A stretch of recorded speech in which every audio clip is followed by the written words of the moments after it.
Garlic butter lobster, escargot style, your new favorite lobster recipe. This recipe is super easy and super tasty, and only takes a few minutes to make. Start by cutting the back shell of the lobster tail up to the tail fin using a pair of strong kitchen scissors. Then break apart the shell and peel away the meat from the lobster tail.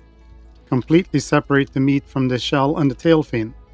Then use kitchen scissors to cut the tail meat in the middle, lengthwise.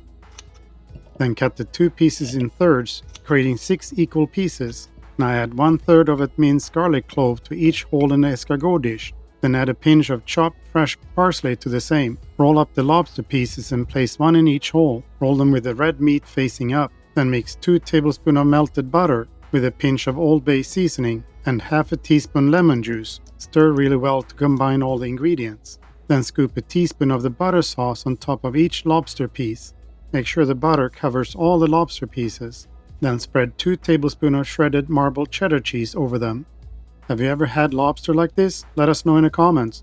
And sprinkle 1 tablespoon of grated Parmesan cheese on top. Lastly, sprinkle half a teaspoon of chopped fresh parsley over top. Bake in the oven at 350 degrees Fahrenheit for 5 to 8 minutes until the lobster has reached an internal temperature of at least 140 degrees Fahrenheit. While you wait, please share this recipe. Let the dish cool for a few minutes before serving. And there you have it, oven-baked garlic butter lobster bites, or a lobster escargot style recipe. I'm Bjorn from All Spiced Out, and thanks again for watching. Like and subscribe.